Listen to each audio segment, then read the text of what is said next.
So I just want to say thank y'all for coming. My name is Bonnie Van, and I work in Special Collections. And this is part of our Special Collections lecture series. Special Collections is located on the second floor of our department and features a host of treasures, including archival and historical material of all things Baton Rouge. We also conduct genealogy research and have an extensive collection of genealogy materials. Each month, Special Collections offers 2 guest speaker events. We have Genealogy Brown Bag and our lecture series. Next month, Luce Tremblay Godet, a Montreal native who lives in Baton Rouge, will discuss her book, Les Jours Delta, written in French about neighbors weathering a storm before a major hurricane. Tonight, we welcome John Singleton, an amateur genealogist and researcher who lives in Baton Rouge, who will discuss the history of Last Island. Last Island was a playground resort for wealthy Louisianians in the mid-1800s. It was called Last Island since it was the last barrier island on the Louisiana coast as one traveled west. It could be argued that a perfect storm spelled the last of Last Island. Mr. Singleton became interested in Last Island after seeing an illustration of the huge resort hotel planned for the island. Thank you in advance for silencing your phones and electronic devices. And of course, we're going to open the floor for discussion, for questions and answers at the end. So,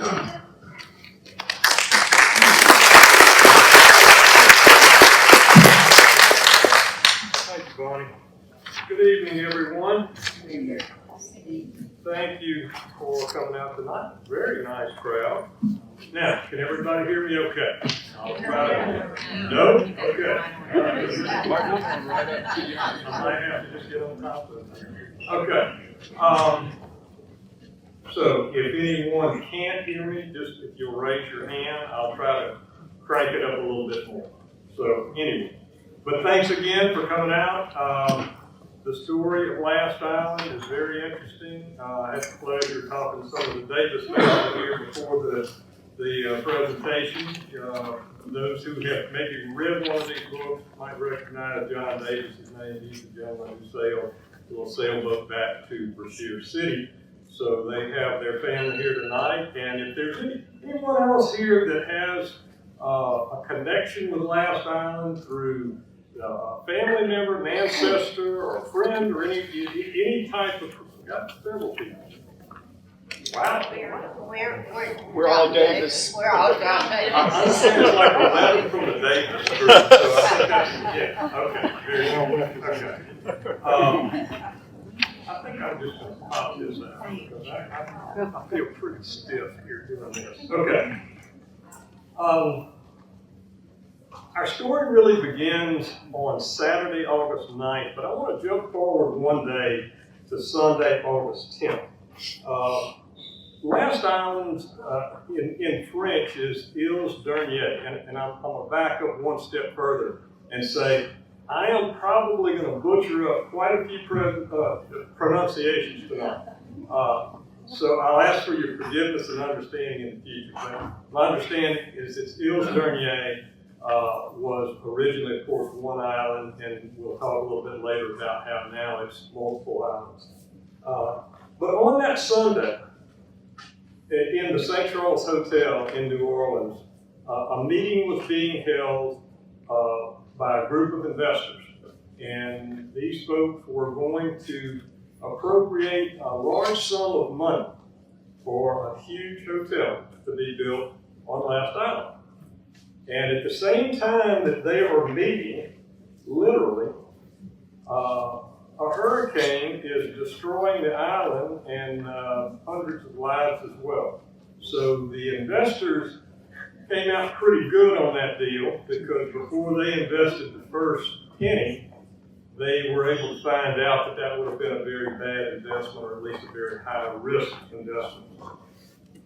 So back then, prior to us having our storms listed by category, we used what was called the Beaufort scale, and this storm was probably somewhere in the neighborhood of a level 12. And the sailors called it a sail splitter because there was no canvas known to man that could withstand that sort of force. So obviously a very strong storm. This is really what started me on this whole venture. I saw this illustration on the internet, and wherever I saw it, they portrayed this as a hotel that was actually built on the Gulf Coast on the barrier island. And I thought, yeah, that sounds a little bit strange.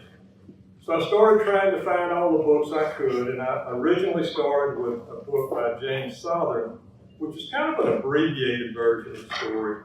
But the books by Bill Davis and Abby Salinger are really the two books that you should read. And the library has both, and as well as Solomon's book. The scale of this hotel, as you can tell, judging from the pictures or the illustration of the people and so forth, it was really huge. My understanding is it was going to be able to handle about 1,800 to 2,000 guests. Just the dining room alone was 20,000 square feet. One common link between the proposed hotel and the hotel that actually was built is that you see horse-drawn carriages in this illustration.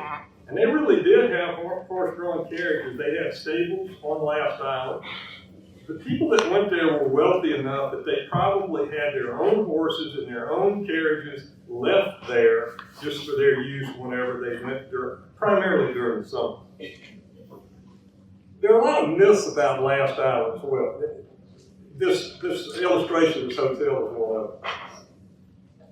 Now, this is an illustration from James Solomon's book, and it's a lot more likely to be accurate because the hotel was essentially 2 stories and it had kind of a breezeway underneath. But you can see here, there are people on horseback.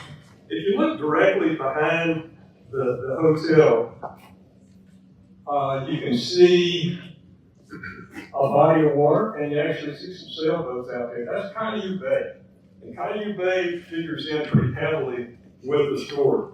The harbor for Last Island actually was on Cayuga Bay. The steamboats didn't approach the resort from the Gulf side. They came through Cayuga Bay. So what was the appeal of Last Island? Quite a few different things. If you're wealthy, what's worth more than money? Health. And at that time, yellow fever was rampant in Louisiana and a lot of other places as well. They didn't exactly know it at the time. They just thought there was something magical, I guess, about Last Island. There's never been any reported cases of yellow fever there. But it was because the specific type of mosquito doesn't like salt water at all. It only likes fresh water. Ironically, many people who were infected with yellow fever actually got it from going to the funeral of family members and friends because the mosquitoes particularly like little freshwater urns, flower urns in cemeteries. So while some of these people were burying their friends and relatives, they were actually being infected. And yellow fever is still present in today's world. It's kind of surprising. In some third world countries, it's still present. The good news about yellow fever is if you survive it, you're immune. Not too many people survived it, but those that did were immune. Another thing that made Last Island popular was the proliferation of steamboats. Up until that time, travel, I mean, obviously there were no real roads, especially when you're trying to get out to the Gulf Coast. Steamboats were being assembled at a record rate. And there's a family on the island that really are the key promoters, and they're Scottish, and their name is McCock. And when you read the book, it looks like their name is Mugga, because it's spelled M-U-G-G-A-H, but I understand it's pronounced McCock. And they were really big in the steamboat business, and they knew that between Last Island, their connection there with the property and the hotel and so forth, and the steamboats, they had a bird nest on the ground. Lastly, practical air conditioning was still at least 50 years away from being invented. So no matter how wealthy someone was, in our brutal Louisiana summers, whether you're a slave or whether you're the wealthiest sugarcane planter in Iberville Parish or West Baton Rouge, the summers are just really difficult. So probably everyone in this room has been to the Gulf Coast, to the beach during the summer, and even though the air temperature is high, if you sit still on the Gulf Coast and enjoy that little breeze, it's actually pretty tolerable. So Last Island was very popular for that as well. So we go to the cast of characters. And I apologize to anyone as far as the cast of characters, because there's so many people to try to sort out who is the main cast of characters. It's just like John Davis. John Davis was a main character to a lot of people because, as you'll find out in a little while, he sailed the sailboat back for help. But as far as what history has reported, the gentleman named Michael Slaughter is probably featured more heavily in any of the books, in all of the books, than anyone else. Because Michael Slaughter wrote a very detailed account of what happened to him and those around him that he was aware of. Thomas Mill, and here's another French name that I have heard that it could be pronounced Millet, Mill, Mill, so I'm going to say Mill, and hopefully that'll suffice. Thomas Mill was originally from France, very wealthy, another Iberville sugarcane planter, 59 years old, versus Michael Slaughter, I think was 44. But they were related by marriage. They had plantations that were a few miles away from each other, so they knew each other. Emma Mill was Thomas Mill's daughter, 18 years old, unmarried, with the family on Last Island, and during a time where young women routinely married at 16 years old, they might have been a little bit concerned that Emma hadn't married yet. Captain Thomas Ellis was a vacationer on the island. He actually had his own sailboat docked there, and not only had his own sailboat, had his own skipper to pilot the sailboat for him when he was at Last Island. So again, it's pretty clear we're talking about some fairly wealthy people. WWQ is undoubtedly the most wealthy person on the island.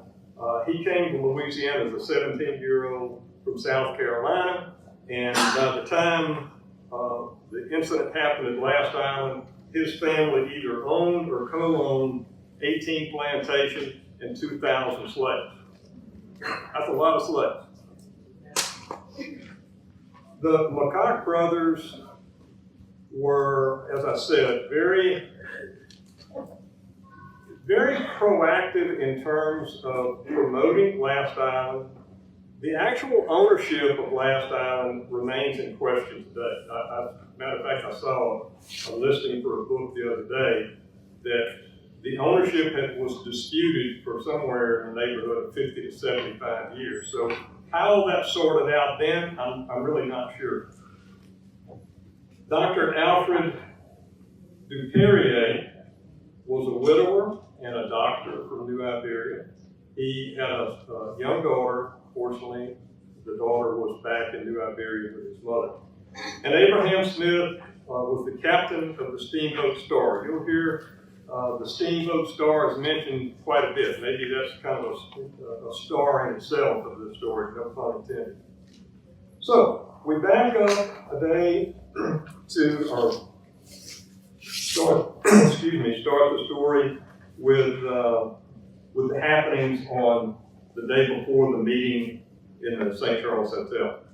So Michael Slaughter and his family and 7 servants, here again. The Slaughter family had as many servants as they had family members there. Everybody had their own servants. So I can't emphasize enough that these were like the uber wealthy people of that time.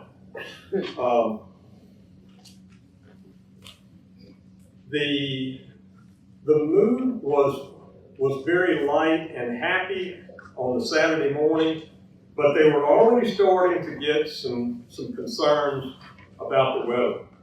As a matter of fact, the gentleman I just mentioned who had the sailboat, Captain Jimmy was the skipper of his sailboat. And Captain Jimmy said all of the signs that he was observing indicated some really, really bad weather was ahead.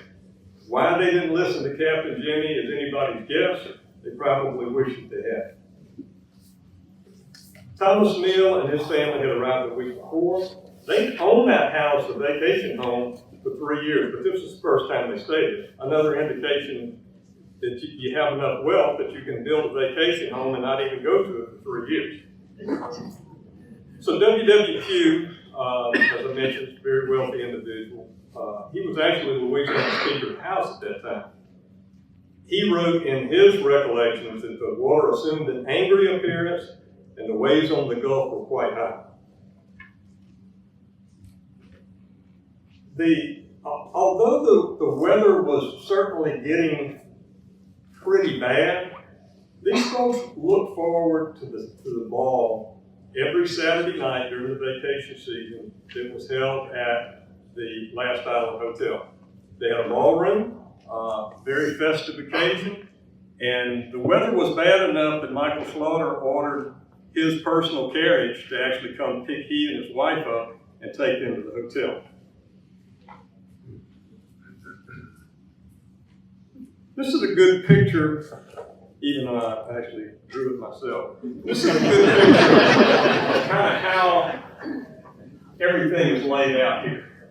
Here's Last Island, Caillou Bay, Atchafalaya River, Morgan City, and obviously, as we all know from being in and around Louisiana, the last place you want to be is on the Gulf Coast when a storm comes.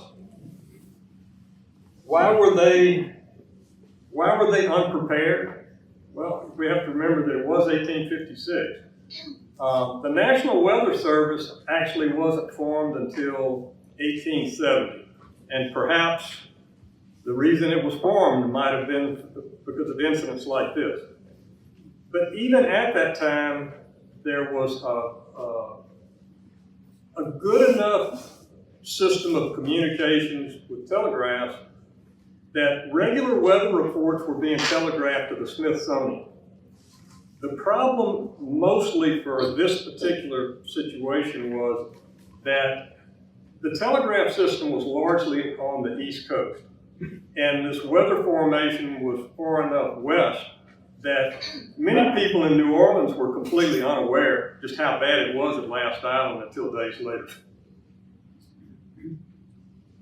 So we're back to Sunday, August 10th, and Michael Slaughter is, he's a pious man, Catholic. He sees no reason not to have his regular family mass, which he does. Nobody is particularly worried about things. They just think it's Louisiana weather. They don't know that it's going to be a hurricane. A hurricane actually had hit Last Island the year before, and Michael Slaughter's house was virtually untouched. So, human nature being what it is, the house survived last year. No reason to be too concerned about bad weather this year. By early morning, the water had started coming up, and the island itself was about a mile in depth as far as south to north, several hundred feet across. The steamboat Star had made a trip back to Brashear City and was trying to get back to Last Island, and it was having quite a time trying to do that.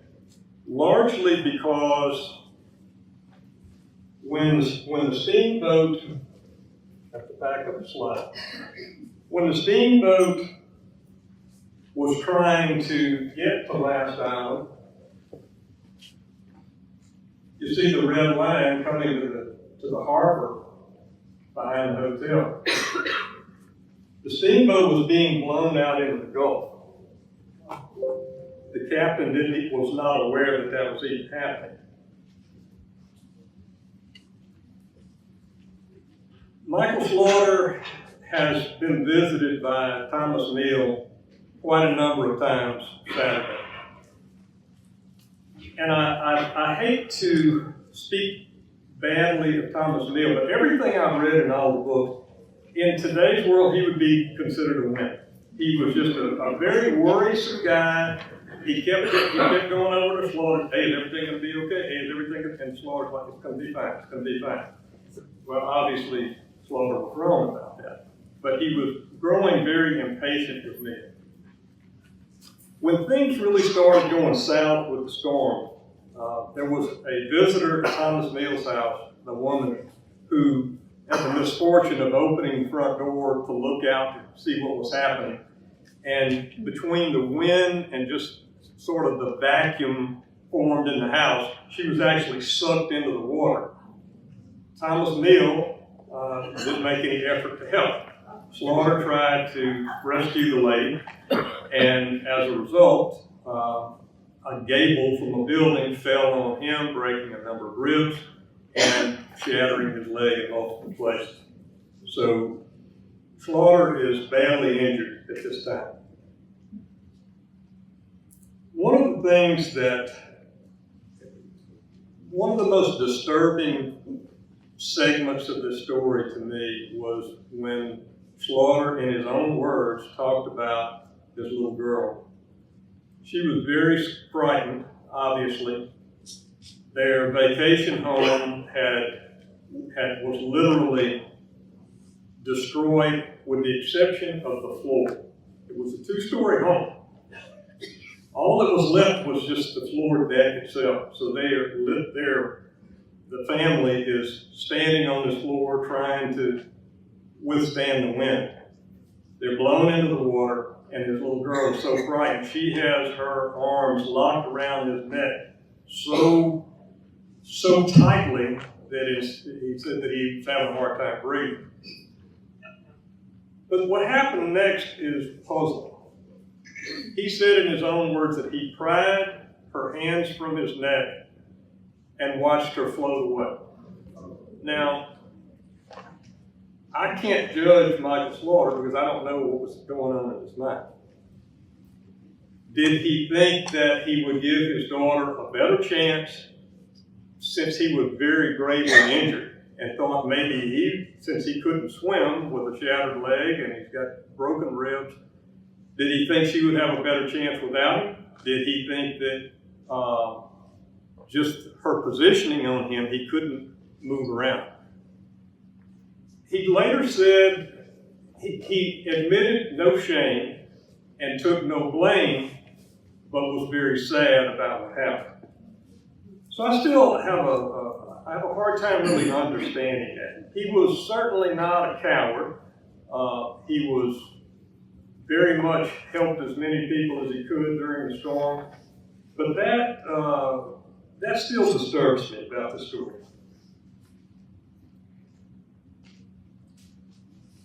So by about 2 o'clock, it was accepted by all of the authors that have written about this that the water had completely inundated the island.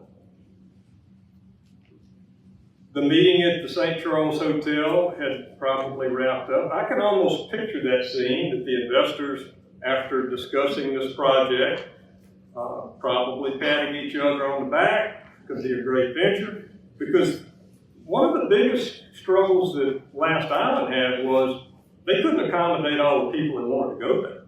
So this hotel could have represented a very good investment for these gentlemen in New Orleans. There's a hotel on the island and a boarding house. The hotel, as you saw in that picture from James Solomon's book, was 2 stories. When the water came up, and the storm surge had been estimated to be as much as 10 to 12 feet. So obviously you have no place to run or hide on an island like this. Most of the people viewed the hotel as the most substantial building on the island. Therefore, it should be the safest. And when they originally went to the hotel, it was just they all congregated on the first floor. As the water came up, they started all packing the second floor. And of course, the hotel suffered the same fate as Michael Slaughter and Thomas Neal's house. And that was with the wind, the top floor was blown off in shore water, and then people were in the water, those who survived, trying to figure out how they're going to be able to make it through the rest of the storm. At this point, they don't know how long this is going to be taking place. I would tend to think that reading about Michael Slaughter and Thomas Neal, the last person that Thomas Slaughter would be on a raft with would be Thomas Neal. But fate being what it is, they ended up on a piece of a wall together, a piece of a wall that actually had a window in it. I mean, you can kind of picture how much debris is in the water. And so they are both on this makeshift raft together, and the raft is being pushed by the storm surge into the marsh. And it has been estimated that they were pushed as much as 15 miles inland in those marshes on the way to Houma or Morgan City, depending on it. They were last island is kind of centered between those two cities. But to be blown into the marsh 15 miles, I mean, that would have to be pretty difficult to even consider right there. How is anyone going to find it?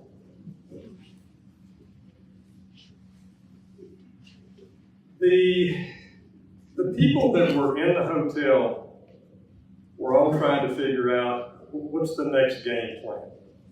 Thomas Neal had a body servant, and I had to look up what body servant was. Anybody know what a body servant is? I don't feel so bad. A body servant actually dresses. And I thought that's one thing that kind of reinforced my thoughts about Thomas Neal. That you can't dress yourself. So he has a body servant. And when the weather was when the storm was getting really bad, his body servant said, you know, Mr. Thomas, I think the safest place on the island is going to be at the stables. And, you know, Thomas Neal, like that, you're my body servant. Well, as it turns out, the body servant was absolutely right, because the stables, the way it was built, had posts driven in the ground, and of course this is all sand, right? But the post had to be driven deep enough to be able to withstand the walls and the fencing and so forth on the stables and the corral and so forth. So that turned out to be very good advice, and probably advice Thomas Neal wished that he had taken. So by now, the Star has finally beached in shallow water at the harbor of the island. One thing that I found interesting, Captain Smith was the actual skipper of the Star, but the other gentleman who had the sailboat, he had a lot of knowledge about boats and sailing and so forth. And what I learned was that you can be an expert captain on a steamboat and have absolutely no knowledge about sailing in the Gulf. And you can be the finest schooner captain and have no understanding about steaming down Louisiana bayous. But I think between those two gentlemen, putting their heads together, and there was some back and forth a little bit, probably some arguments at some time. But when they were trying to get the Star, the Captain Smith, thought he was actually approaching the hotel. He thought he was in Cayuse Bay. But he remarks to the other gentleman that, he said, this is kind of strange because typically the lights of the hotel would be on my right, but they're on my left. And obviously, when you're out in the middle of nowhere, it's not like, oh, well, that's a different light. The only lights there would have been from the hotel or some of the homes on the island. And the other captain said, it's because you're looking on the wrong side. And he's like, what do you mean? Well, unbeknownst to Captain Smith, the other gentleman had been using a depth pole to see how deep the water was, because the bayous and such are fairly shallow. He was also able to tell by the tug on the pole that the direction that they were moving. And he told the captain, he said, we're going out into the Gulf. And a flat-bottomed steamboat is no match for the Gulf, even when the weather is probably pretty good. So trying to get the steamboat back on course and back into Cayuga Bay was quite an undertaking. So by the time the Star finally beached, and they didn't even know whether or not the Star was going to be able to hold its position. They thought that it could be washed away because, again, there's just basically some sandbars at this point. There's no true land, so to speak. And of course, as all of us that have weathered hurricanes know, you have that respite in the middle of the storm, and it's like, hey, like everything's improving. The eye of the storm. And it's been said that after the eye passed over Last Island, what came afterwards was far worse than what they'd already experienced, like they really needed that.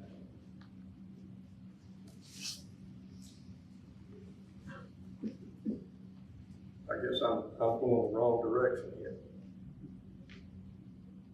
Okay, so we're up to Monday. They're already beginning to dig temporary graves, knowing that there's no need to do anything permanent because all of these bodies are going to be moved back to the mainland. No one wants their family buried on Last Island. And here comes the story about John Davis. So, John Davis was obviously a pretty hardy individual. They found a little sailboat, and they don't exactly, neither author says how big a little sailboat is. As my father used to enjoy saying when I was a kid, he said, you know, how long is a short stick? Well, how big is a small sailboat? I have no idea. But I would imagine that the idea of trying to sail a small sailboat, and I'm thinking through bayous, don't you have to have wind to have a sailboat moving? And so is there enough wind left from the storm to propel it? So I would imagine it was a fairly traumatic trip back to Brashear City. By the way, maybe you've never heard of Brashear City because the gentleman, a very wealthy gentleman who built a railroad from Algiers, Louisiana to Brashear City, had the city renamed for him, and his name was Charles Morgan. So Brashear City became Morgan City. So all you have to do is build a railroad somewhere and you get the city renamed for you. So when John Davis got back to the mainland, I've wondered about this as well because on the one hand, those in Morgan City, in Houma, had to know that considering the type of weather they had, the Last Island had to be pretty battered. Whether or not they were having an issue of their own or not, I don't know. But they were able to get a rescue group together very quickly. And were dispatching steamboats. Michael Slaughter owned a steamboat called the Blue Hammock. He and his brother-in-law, a man named John Darden. And I've often wondered if John Darden is maybe the great-grandfather of Jay Darden. Not a very common name. Any Dardens here? Does that sound like a plausible idea that the Dardens are related? So Michael Slaughter and John Darden owned the Blue Hammock steamboat. And Michael Slaughter was actually supposed to be piloting that steamboat back to Brashear City, but John Darden had some supplies that he needed to drop off to one of his customers along the way. And he said, I'll take the boat. So John Darden was able to avoid the storm. So the Blue Hammock was one of the steamboats that would be dispatched for the rescue party. Michael Slaughter had managed to keep his attitude positive throughout, even though being with Thomas Mill probably tested that quite a bit. As a matter of fact, at one point, Thomas Mill looks up at the sky and sees some birds and tells Slaughter, "They'll be picking our bones later." I'm afraid I'd probably have to roll Neil off the raft about that time. Strangely enough, because there's a window in the wall of the raft, worked out really well. And this kind of gets back to the idea of the value of things. Because I think about these very wealthy people that just 24 hours prior to this storm, things that they wouldn't consider had any value at all of a sudden become very precious. Would Michael Slaughter and Thomas Mill have thought 24 hours earlier that having a piece of a wall with a window would be of any value? And now that's the only thing standing in between them and death. And that window, which would probably seem to be somewhat of a disadvantage, because it was still raining, the window is catching water, fresh water. So they're able to, Michael Slaughter devises a little routine where he puts a rag down into the window pane and he says, "Oh, how wonderful that water was." Did he think that a drink of water earlier in the day was worth much? But now it's life-sustaining. So everything that many of these people were taking for granted, now all of a sudden it means a lot to them. And of course, by now, Ile Dernier is now Îles Dernier because the island's now divided into two. I thought that currently it was divided into three parts, but I read somewhere the other day that someone said it's four. I don't know. On Tuesday, the 12th, the first case of piracy, or the first mention of piracy, comes up. These waters had been flagged by John Lafitte and his married bunch of men some years earlier. But I'm still surprised that soon after a disaster, the pirates can get all their ducks in a row and get the last island. I guess criminals are always looking for a good opportunity, and they work really hard when it comes to things like that. But these pirates, well, they're typical pirates. If there's a person with a ring that they want, they don't worry too much about getting out any bear fat or butter or anything. They just cut people's fingers off. And in one case, their victim was still alive, so I guess they thought they were showing him some mercy, so they drowned him before they finished robbing him.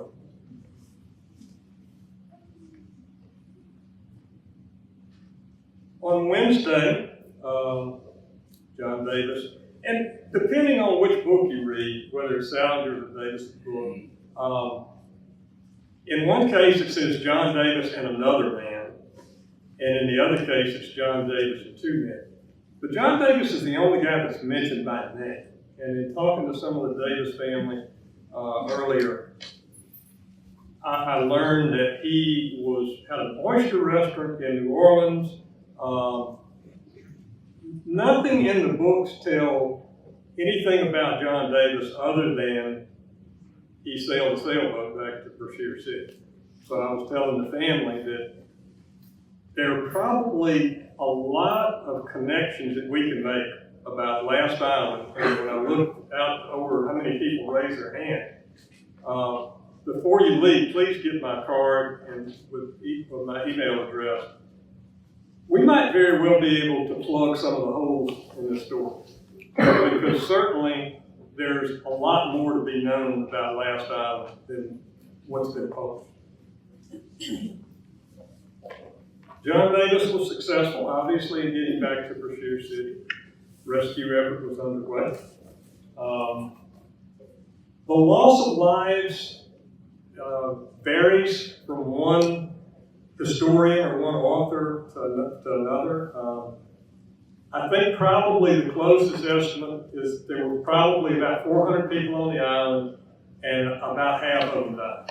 And WWQ said he estimated that 180 people died within 3 hours at the hotel, which so many people were actually there. So the first steamboat that gets to the island is the Major Aubrey. It takes on a load of 100 survivors. I mean, you can imagine how the other people felt when they saw the Major Aubrey steam away and they're still on the island. But fortunately, the rescue effort was very well coordinated and the other steamboats were dispatched in short order. WWQ had, I guess, probably his baby girl. Her name was Louisa, but her nickname was Lula. And when he found out that she had been lost, it took quite a toll on him. Some accounts have him stepping off of the Major Aubrey steamboat with little Lula's body in his arms, and it's almost like Moses parting the Red Sea. The people just stood on each side as he walked through, and you could have probably heard a pin drop. He was thankful that that was the only members of his family that he lost, but might have been his favorite family member. Dr. Duperrier was, as I said, a widower. And this gets back to the value of things as well.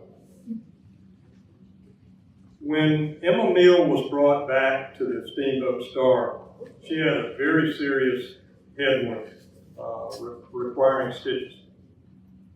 Dr. Duperrier asked some of the passengers, keep in mind when the Star was going to Last Island, they were bringing more vacationers. They had no idea what they were sailing into or what they were steaming into. Well, one of the ladies had a sewing kit, and he borrowed a needle and thread, and he stitched up Emma Mill's head. So who would have thought a needle and thread would have had any value? That might have saved her life, because she was bleeding very bad. It's kind of weird in Emma Mill's case. She got separated from her family, and she was actually pulled out into the Gulf.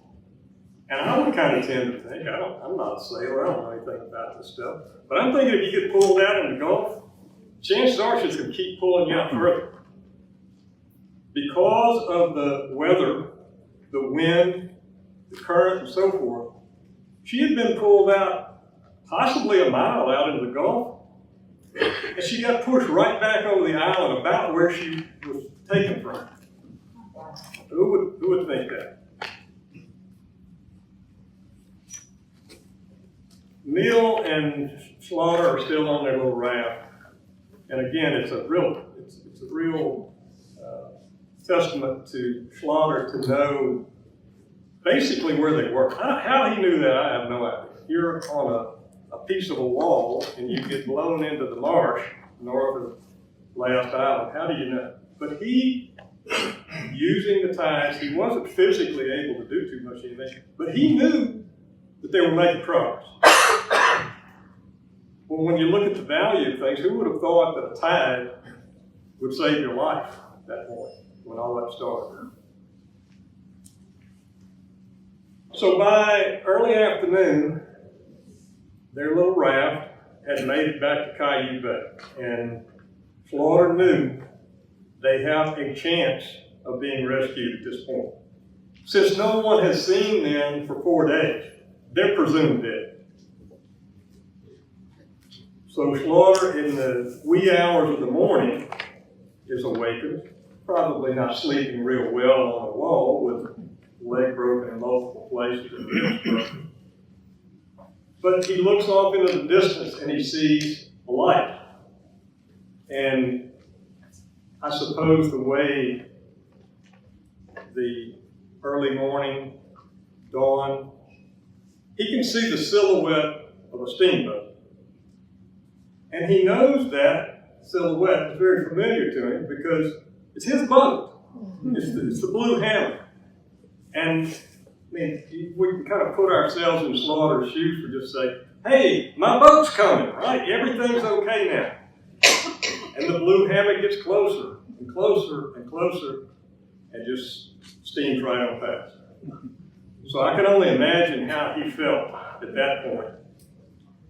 The value of the steamboat was probably substantial at that time. I don't think you could just build a steamboat for a few dollars. So he has a major investment in a steamboat. What's the value of that steamboat at that particular moment? Zero.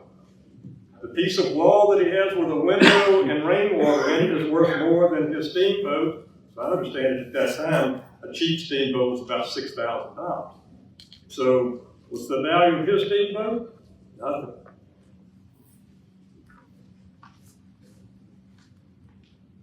Slaughter had, as optimistic as he was, by now he had gotten practical enough that he took a nail and he inscribed his name on the wood of this wall section to make his body easily identified. So at that particular point, we know that Slaughter is facing what he believes is inevitable. About that time, a schooner is coming through, and with the last bit of energy that he can conjure up, he has a little flag he waves, and again, I don't know about sailboats and all that kind of stuff, schooners. But the schooner lowers its mast, lowers its sails, comes back up, indicating we see you. And they rescued he and Thomas Milne.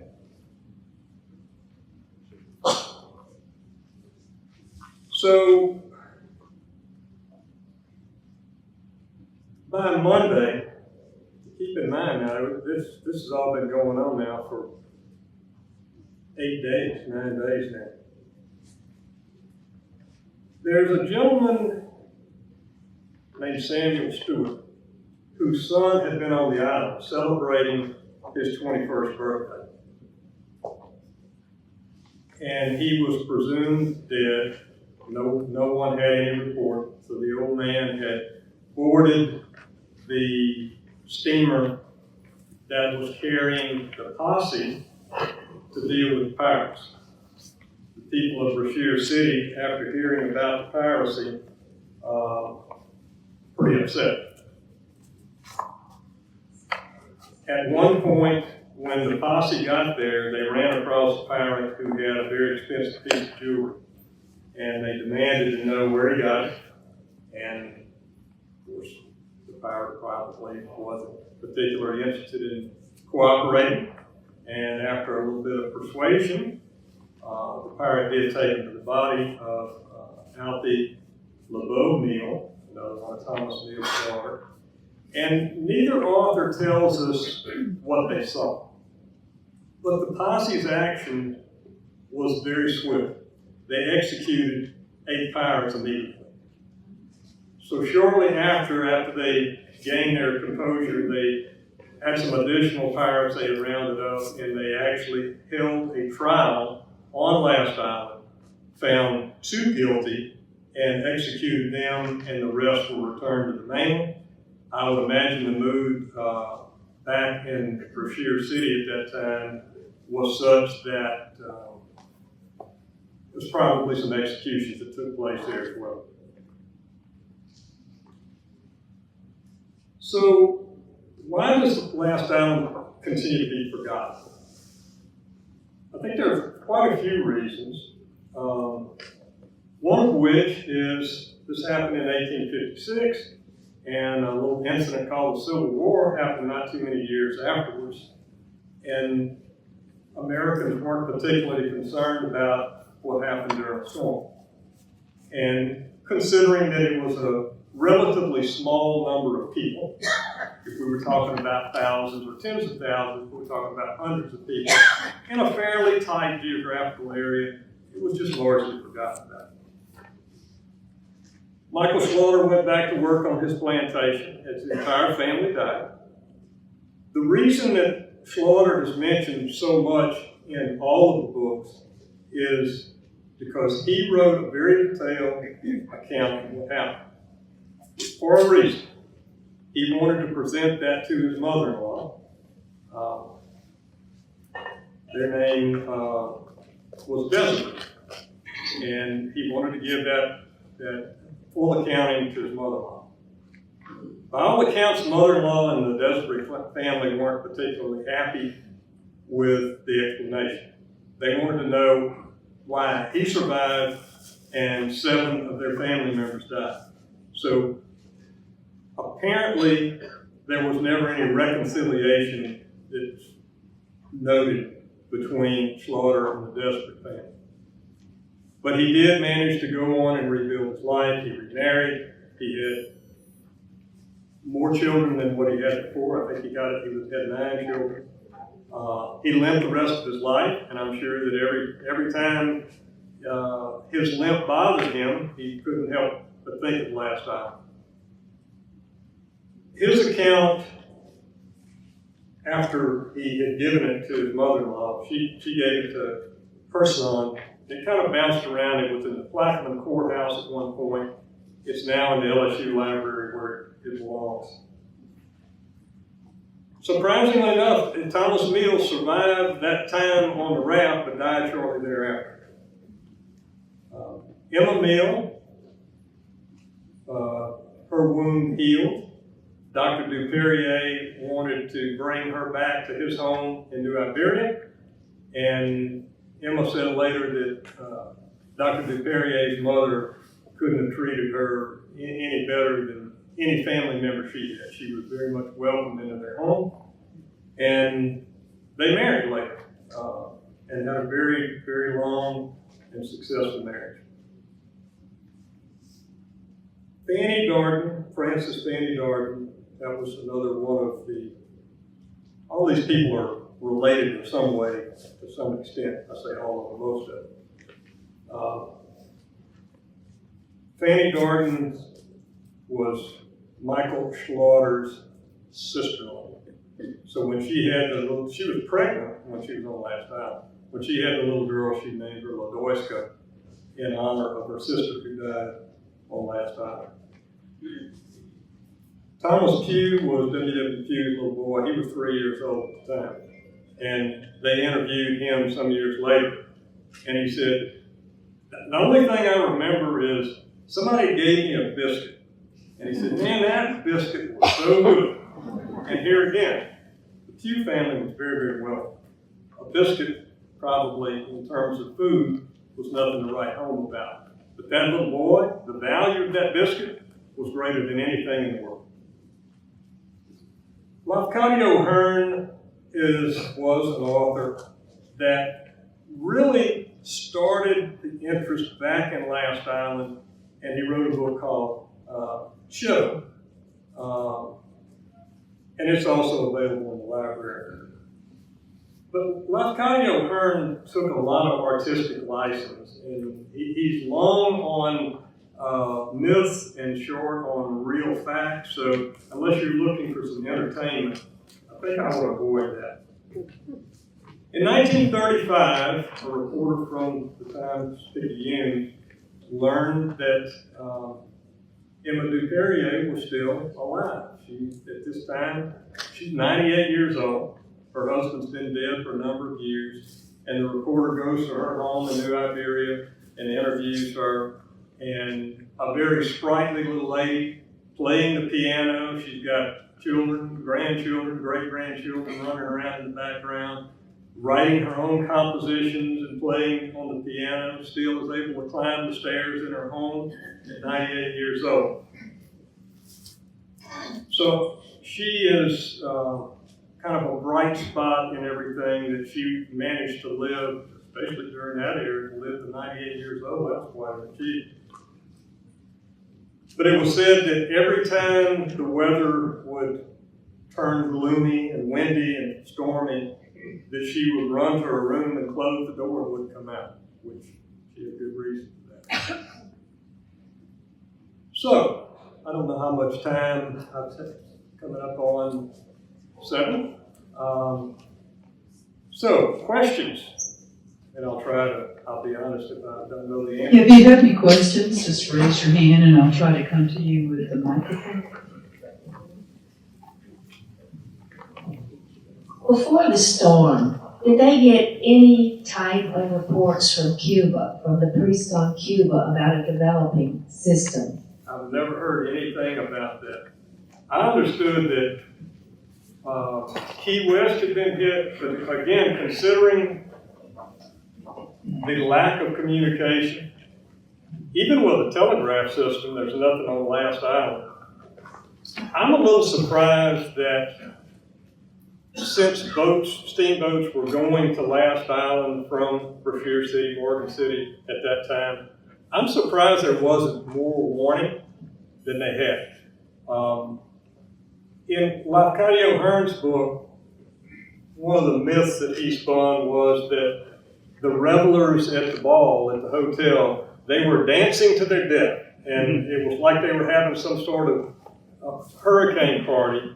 And that obviously couldn't be true because the devastation didn't happen until the devastation at the hotel was happening before Lafcadio Hearn's witness, Captain Abraham Smith, had even gotten there. And even if the steamboat Star had been there at that time, the howl of wind and waves and so forth from the storm, I don't think you could hear revelers in a hotel over all that. So I have not heard that, but had you heard that somewhere? Or? No, I heard about the 1800 hurricane that hit Galveston.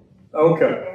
There have been reports from the Cuban, the priest on Cuba. Oh, okay. There was a bad storm coming and it had been ignored because it was coming from Catholic priest. Okay. One thing that just kind of halfway related to that, when the weather first started kicking up, there was a schooner coming from Galveston, apparently was going to New Orleans. And about the time it got in the vicinity of Last Island, some people were, vacationers, they see the schooner and it lowers its sails, and then the schooner turns around and it goes back west. So that probably should have been a pretty good indicator as well. But again, since there had been a hurricane the year before and the home survived, they're probably thinking, we're okay. This was like the first superstorm Louisiana ever had. And I see Jay Grimes standing there, maybe he can tell. So, was that the first superstorm in Louisiana? Certainly in the books, it's the most significant storm that we know about in that window of time. There were bigger storms earlier, but this was a unique one. And the problem is we really don't have, think of the 1900 Galveston storm. We just didn't have the kind of information to give people that kind of info. Yes, ma'am. Hey, John, two questions actually. Can you go back to slide 13? I think you might have skipped a slide. Did I skip a slide? It's very possible. So we went from Saturday night to I think Monday, was it?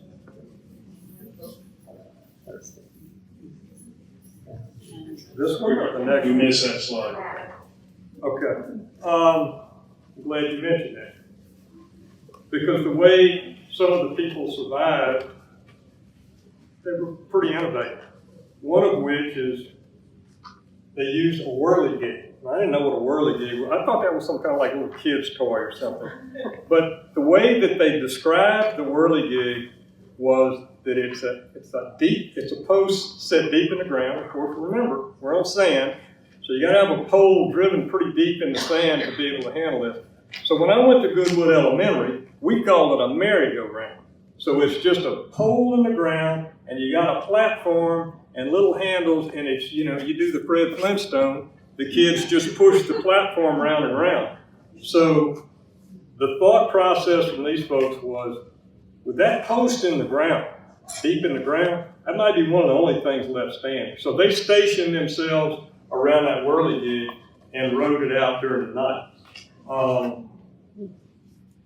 Anything else? I think everything else is pretty much. Did I miss any other slides? But thank you for mentioning that.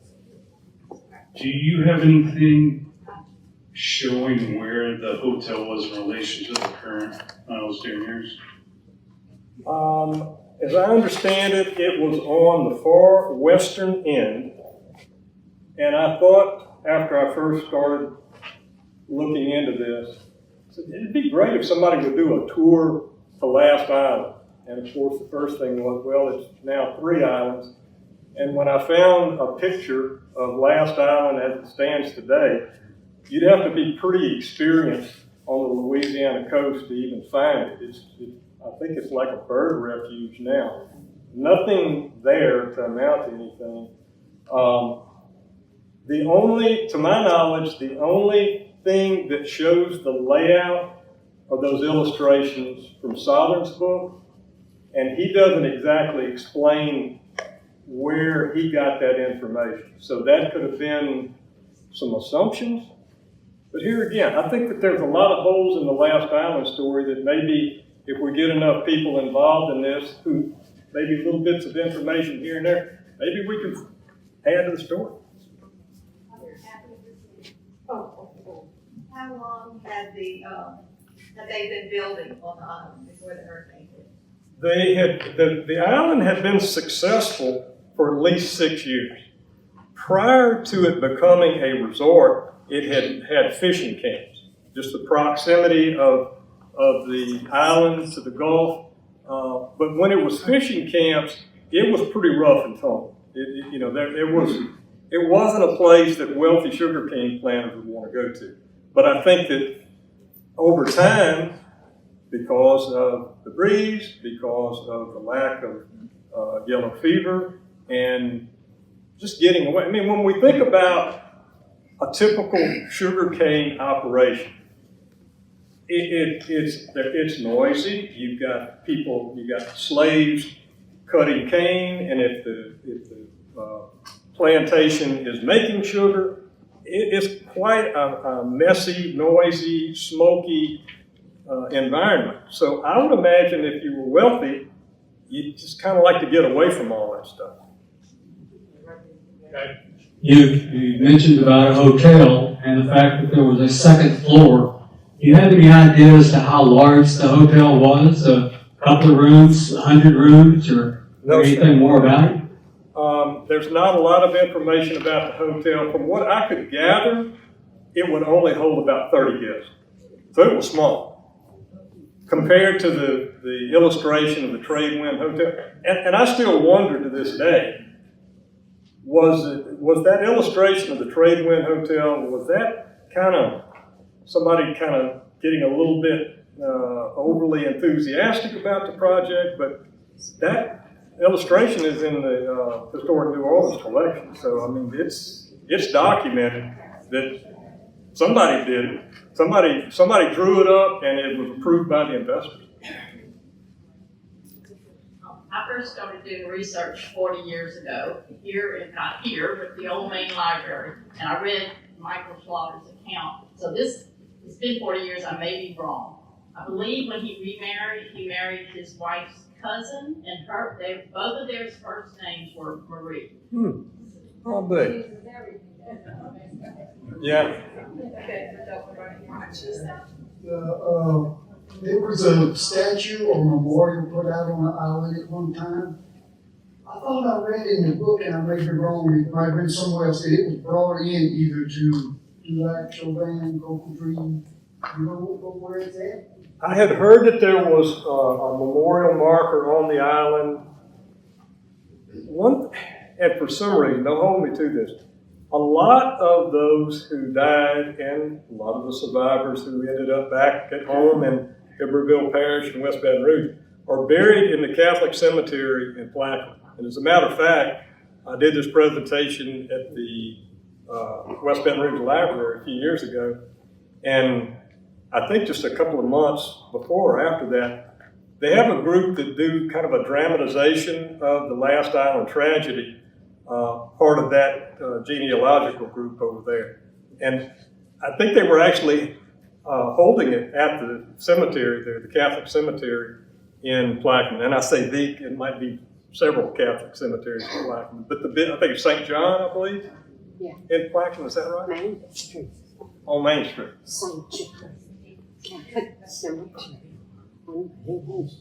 Okay. And there are quite a few people buried there, and anybody that's kind of a shade tree genealogist like me knows about Find a Grave, and you can go and Find a Grave and see the pictures of. Yes. You had said that the hotel was about how it's about 40 rooms. That's my understanding. Was that the only hotel? Yes, and not 40 rooms, it would hold maybe 40 people. But there were 400 on the island, right? Quite a few private homes and a boarding house as well. But That's right, you mentioned boarding. yeah, by the time the hurricane hit, it was estimated that there were 50 to 60 buildings on the island. Now, that doesn't mean that they were luxurious buildings, but the vacation homes of people like Slaughter and Neal, and obviously WWQ, they were very nice homes. There's no question about that. Okay. Oh, you said you've answered this question. Okay, good. We've got one here, hold on. As far as John Davis is concerned, I know he was on the island, and what I remember from reading the book is that he helped people get onto the boat, the Star, to save them. What I'm not clear about is, did he come in on the ship then when it came in, or was he already on the island? And his wife and 2 children were with him. I was talking to Skipper about that earlier, and that's the first that I have heard any detail on John Davis, and I don't know. And it's to me, it's unfortunate that, considering he's been in everybody's book, I mean, he's the guy that sailed back to the city, that no one had any more information on him than that. So He's quite a hero. yeah. So that may be something that, you know, if enough of us start scratching and digging. I understand that LSU's got quite a bit of information, but I kind of feel like between Salinger and the other author, they probably exhausted all of that. I had a quick question because I grew up down the bayou, down in Terrebonne Parish, Chauvin, and I was raised by my grandpa who was from Robinson Canal, which is like the last stop before Coventry.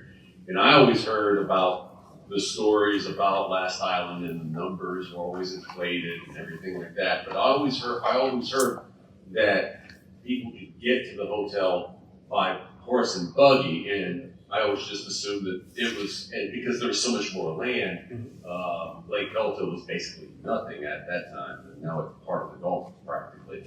But was there any access to the island other than the steamboats, or were there any little ferries that that got them onto the more mainland, or it was just too marshy for them to deal with? Right. My understanding is everything happened with the steamboats.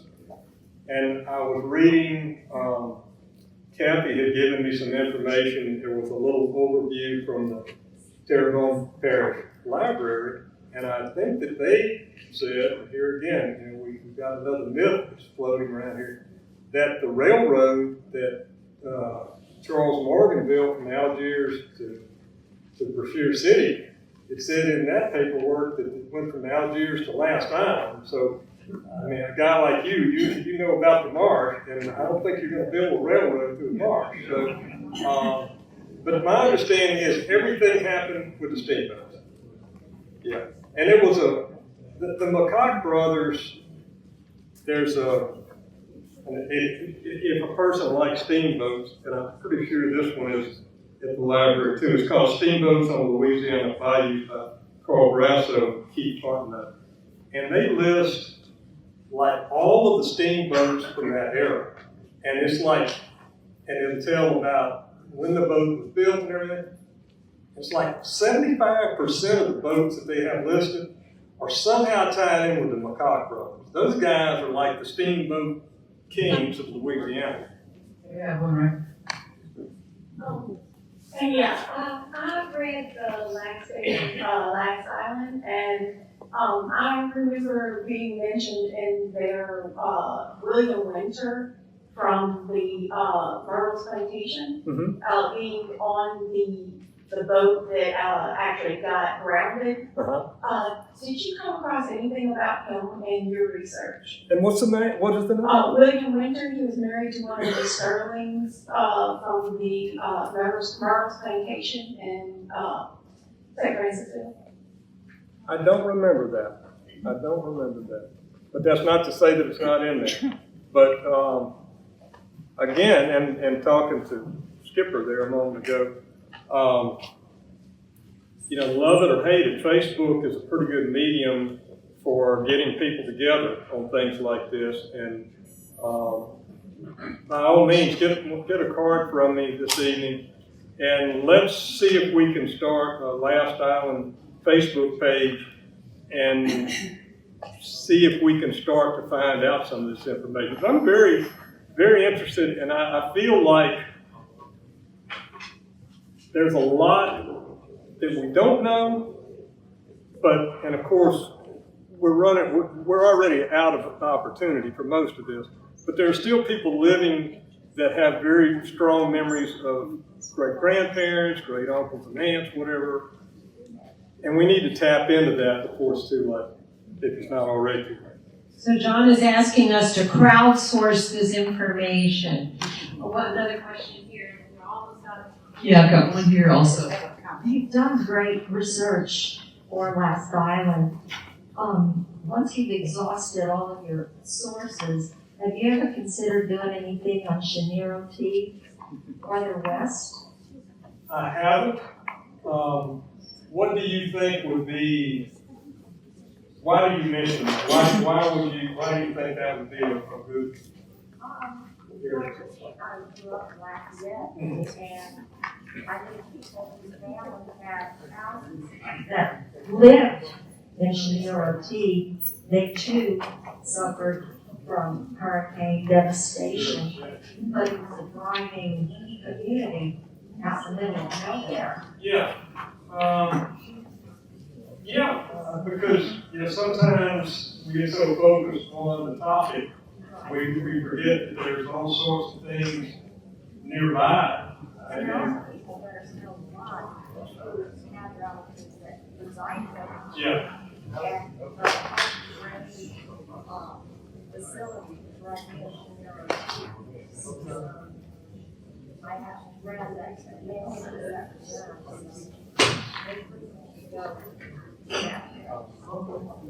Well, thanks. I think it'd be interesting. I wish you would. Yes. I appreciate it. Yes. All right, so our last two questions.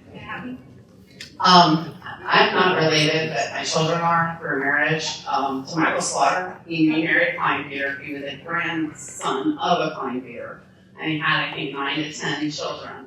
And the connections to Hoffman's and Myrtle's is all, they were originally in Point P and came down to Iberville when they were wiped out in Point P from a flood. And so they live in Iberville, and so that's where a lot of Hoffmans and still remain. So it's the Hoffman family, and many, many Slaughters all been interns. And so they were, he was a grandson, his mother, and so he was grandson. So if there is a page,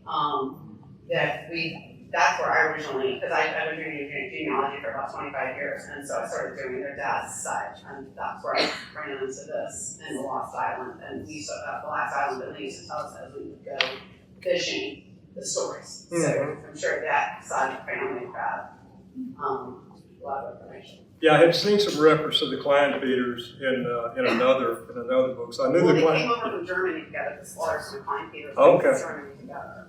So that's why there's like a whole allied family book, and I think that some of the information is upstairs. So. Okay, thank you. I'd like to address the gentleman who was looking for the memorial plaque. It is now the entrance to Coco Maria. in Coventry, along with the last standing piece, the last island, the statue of Mary. It's still intact. She survived all these years, and they moved her to Coventry about 10 years ago. And it's worth a day trip to go to Coventry Marina and see the statue of Mary. Thank you. Thank you. Appreciate that.